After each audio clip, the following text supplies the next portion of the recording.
I'm Dr. Diane Hamilton, and I am here with John Tamny. John, I'm going to let you give everybody your title because I know it's changed. I want to make sure I get it correct. Could you tell everybody?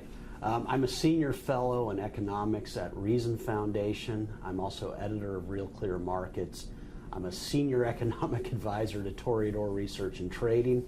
And with books in mind, I'll mention that I'm the author of Popular Economics, which came out in 2015, which simplifies economics for anyone, and then Who Needs the Fed in 2016, which simplifies the Federal Reserve and shows why it's not very economically consequential. Well, thank you. And I know we've worked together because of our Forbes connection, and it was really nice of you to talk to us today. I love that we're in a room filled with wine. You want to just quit the interview? That's right. Crack something open. Crack something open. But it is a nice background. I like to get just to the basics because I like to use some of these for students to know more about the topics that our speakers have. And I'm curious if you can just start with the basics. What's the Fed and why is it important? Well, the Fed was founded in 1913 as a lender of last resort to solvent banks. And so if you were a very well-run bank and you'd made very good loans, but you had a near-term cash crunch, maybe loan flow hadn't come in at the right time, you could go to the Fed and pledge your assets and get a loan. It just was a way to help banks that were already well-run and keep them in operation. That was its initial, very limited mandate. And does it do the same thing now? Well, that's what I point out in the book. What we've seen over the past 100+ years is that it's unheard of for a well-run bank to go to the Fed for a loan. And the reason for that is if you're a really solid bank and you have a near-term cash crunch, there are voluminous market sources willing to lend to you, to tide you over, just like they would lend to any business. And so what we've seen is that the Fed has existed as a lender of last resort to insolvent or poorly run banks, propping up the weakest banks. Now, thinking about that in a bigger picture, imagine if Hollywood did that. Imagine if Hollywood kept on making Lindsay Lohan movies, even though her career has gone south. It would weaken the industry in total. Or think about Silicon Valley. What if there were a central authority constantly propping up Webvans and other failed internet companies from the past? If so, it would be a very poor place. And so my argument in the book is that the Fed has become a huge detriment to the health of the banking system simply because it only exists to prop up the weakest. So you say, as I recall in your book, that there haven't been new banks starting in a long time, right? We've had just basically no growth in that area. Do you think that we're going to lose banks? Do you think we're going to start seeing more funding from private individuals, Kickstarter things, you know what I'm talking about, more of that type of lending in the future? Is that what you're forecasting? You know my book so well, and you hit on the essential point. Banks are so overregulated. The system itself is so weakened that only one new banking company has been incorporated since 2010. It's called a Bird in Hand Bank. It's based in Amish country in Pennsylvania. So you're hitting on the essential truth that the banking system is weakening, is rushing toward irrelevance before our eyes. But you're also hitting on the other hugely important point that it doesn't really matter. I've got nothing against banks. But what we're seeing is that sources of finance are everywhere. There's Kickstarter, there's Lending Club, which is basically Uber for lending. There are all these different sources of finance that are going to fill in where banks can no longer be a relevant source of credit. So the economy is going to be fine. There's this myth that we can't survive without banks. In fact, market forces have been pushing banks into irrelevancy for over 100 years, and this is going to continue, and the economy will be fine. Well, if you go to these lending sites, they're looking at your background, your history, what you bring to the table, and they rate you, right? And so what about the guy or gal that's trying to start out some new company and they don't have a good background, they don't have they don't have, the money to make money or the good credit? Will they still be able to get the funding they need if they want to start out? Well, it's an interesting question. What I'd first say is that banks generally wouldn't touch the person you describe in the first place. Banks are risk averse, and by nature, they are lending out money. They don't have equity in their loans, and so they can't take big risks on that person coming up. And that's the beauty of all these alternative sources of funding, because market actors can say, okay, for the individual who wants to start up a small business but's got no track record, what is the cost? What will you savers, what will you charge for that person to get credit? And so you will have the lending clubs of the world. So for those who say, I want my savings to attain a higher yield, there will be market actors, and there already are market actors, we call them high yield bonds. There's a way to get more expensive funding to those who don't have credit. But what's important is banks could never touch those who didn't have a credit history realistically in the first place. And so what you're describing is very important. Other market actors are going to fulfill this need. Well, I worked in subprime when it was, before it went down, let's say, and the thought process back then was, they had poor credit, but eventually they could fix their credit, they'd get a house, the house would increase in value, they'd refinance, they'd get out of the loan that was going to go high interest rate, and they'd be fine. But that, of course, didn't happen when everything was too much supply on the market, and how it went from there. How can you predict something like that? Did you foresee that happening with the housing? What I argue in popular economics is no one predicted it. A lot of people said, wait, this seems abnormal. There's something wrong with this. But what I point out is that if you predicted the financial crisis, you're lying, because the financial crisis was a function of intervention, what was healthy. Banks and all sorts of financial institutions make bad loans all the time. And sometimes they go out of business, and that's healthy. That's how an economy evolves, is that we push out the bad in favor of the good. Interesting about subprime in a broad sense is that, of course, there's subprime when it comes to housing. With housing, it's not a risky loan, because at the very least, you've got an asset, something that you can touch, that you can go repossess. Phil Knight, the founder of Nike, in his book Shoe Dog, which came out in the past year, when he started Nike, bank credit was near impossible for him to get. Every month it was this constant fight to stay solvent, because banks did not trust what became Nike. But when he went to that same bank to get a home loan, it was easy. Snap, because it's a low risk loan. And that's what we have to remember about banks, is that of course they're involved in housing. It's less risky, but to show you what's happening to banks, they can't even compete in mortgages today. They're even losing market share there. The sources of mortgage lending are moving away from the banking system. It's interesting, all the things you touch on mortgage. You touch on so many things in your book. I didn't know quite what to ask you, because you had so much in there, and it's great to hear different perspectives. I'm curious, how popular is your side of this, whether we need the Fed or not? Or is it controversial, your ideas about this? Yes, very controversial. For what reason? Because I'm telling those who think the Fed is the worst thing that ever happened to the United States that you're missing the point. And I'm telling those who think the Fed is this amazing, essential thing for economic growth, I'm saying both sides are wrong. My argument is that the Fed's not very consequential. The Fed's channel through which it presumes to influence the U.S. economy is the U.S. banking system.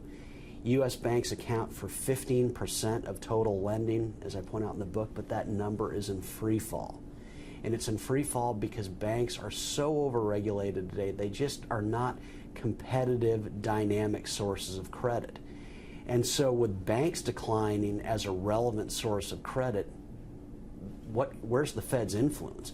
My take is that, of course, we should end the Fed. It serves no useful purpose. But even if we don't, market forces are ending the Fed for us. It just doesn't matter nearly as much as people think. And that's controversial because both sides say it's either awful or essential. And how long do you think we have before the Fed is gone then? My belief is that it will never be gone. And there's a reason for that. Politicians love to have a convenient whipping boy, whether it's people in Congress, the Senate, or the President. They love whenever there's an economic slowdown, they can say, oh, look, the Fed caused this. So it's a perfect whipping boy to blame all of our economic problems on a central bank once again dealing with banks that are the opposite of dynamic, that have really not much of an impact on the overall economy. So we're always going to have the Fed. Now that's bad news for those who think it's essential to end it. But again, my argument is that market forces are going to do for us what Congress and the President will never do. They're rendering the Fed irrelevant simply because they are rendering banks irrelevant.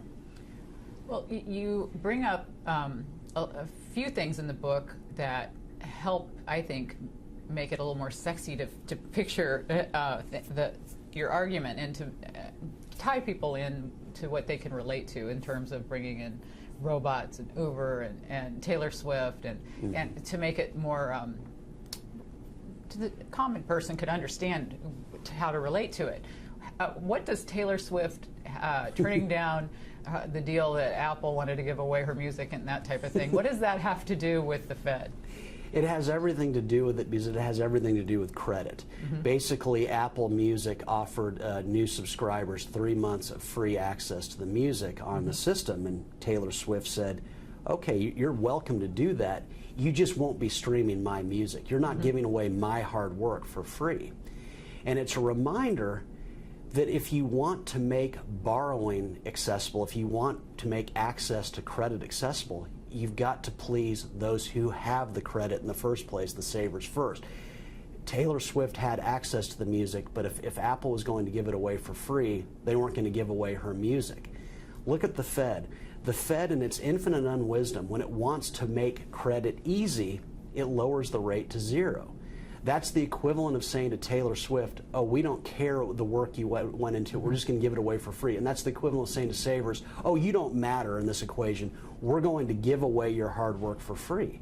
Well, no saver is going to sit back and give something away for nothing, and neither is Taylor Swift. And so even if you support the Fed, its models of making credit accessible are 100% backwards. Well, I think that there's a lot to be learned from the other information you put in your book about Silicon Valley and all the failures that we see.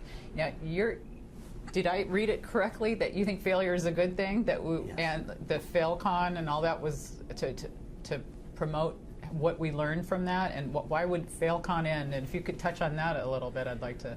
Well, FailCon is this annual gathering that used to take place in Silicon Valley where people who'd overseen a startup that had imploded would get together and talk about their experiences, and it was a networking opportunity. But failure is so constant in Silicon Valley, just about every startup ever created there didn't survive, that they stopped doing it just because everyone in Silicon Valley has at least one failure on their resume, and it's not a bad thing. Too many people. It's a source of its health, because the only way you can get economic progress is through failure. Through a poorly run business, you first of all see what not to do wrong in the future, but also it's when businesses fail that precious assets, and that could be human beings, that could be office space, that could be computers, routers, you name it, are released to other businesses so that they can go on their path, hopefully, to success. And so the failure is part of economic growth. It's where we don't allow failure that there's stagnation and slow growth. You need to have that constant experimentation that leads to success. Well, I know you mentioned that Steve Jobs, a lot of his failures, I mean, there's been a lot of famous failures of people that have ended up being very successful, and if it were not for Bill Gates, he may not have gotten a loan. And do you have failures that you regret, or if all your failures, have you had any? And do you have anything you would have done differently? Oh, I'm so relieved. I don't think I was particularly good on Wall Street, and thank goodness I wasn't, because it forced me to get into something that I really enjoy, which is writing about economics. One of my favorite examples of it is Ben Affleck. He was once asked by Barbara Walters, would you redo your past? The riding around in Bentleys with Jennifer Lopez and those bad movies, Geely and Jersey Girl that you made? And he said, no way. The failures are what made me. Ben Affleck's failures rendered him unbankable in Hollywood. He could no longer get a movie made. And so what did it force him to do? It forced him to become a director. So he went from a Hollywood joke to an Academy Award winning director of a Best Picture. It's the failures that teach you what you're doing wrong, that remind you that you've got to fix certain problems. And so it helps. It's good for an individual, and it's good for businesses. You need that constant teaching. Jeff Bezos of Amazon, one of the things he loves so much about the Kindle and also the Amazon Echo is that they're both popular. And what that means is there's this huge inflow of revenues that he can spend on all sorts of experiments, most of which will fail. But that's his path to success, always experimenting. Thomas Edison had voluminous failures to get to one success. He felt he was achieving if during a day he made a lot of mistakes, because it brought him closer to where he wanted to get to. Well, it'll be interesting, because you talked about Amazon in your book, that they don't have to make the profits that people want because they know what's coming in the future. Do you see the same thing for Uber? That people are continuing to invest. I'm sorry, I meant Tesla. Do you see people continuing to invest in companies just for what they think is going to be down the road more than what they're getting right now? Oh yeah, of course. It could be that investors decide that Tesla just doesn't have the proper plan for long-term success. But what we see in a country like the United States is that you don't have to have a lot of earnings now to attract investment. Investors are very patient, which is contrary to what we hear. We hear that, oh, the U.S. is a quarterly earning society. Oh, please. American investors and investors in the United States are the most patient in the world. Again, Silicon Valley, just about everything dies. Elon Musk is a constant experimenter. A lot of his ideas will fail too. Investors are okay with that if they like where you're going, if they like where you're taking this. And so just as Amazon was able to have losses for many, many years, Tesla will. Any company with a good idea can sustain losses for a long time if investors see the long-term end game, which is one of major success and profits. So let's say you had 60 seconds in front of our students that want to be future leaders, and what you've learned from everything you've gone through and what you've written about in your books. What advice would you give them if they wanted to maybe start their own business, be an entrepreneur, be a leader of another company? Do you have any words of wisdom for my students? My words of wisdom, and this is somewhat of a cliche, but you really need to find what it is that you think elevates your own individual talents. We live in a country and increasingly a world where you can make money as a doggy dietitian, as a sommelier, as a video gamer. Right. Find what it is that you couldn't stand not doing, that it would pain you not to do, because that's the only way you'll ever be good at something. And it is because that's the only, unless you find something that you really love, you're not going to be that hard of a worker. You may be able to sustain hard work for a year or two, but ultimately it's going to break you down. But if you find what you love, and we live in a country where people can combine passion with work, look for it.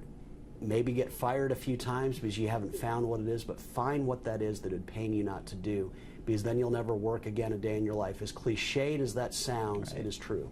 Right. Well, great advice to end on, and thank you for being here, John Tamny. Thank you, Diane. Appreciate it.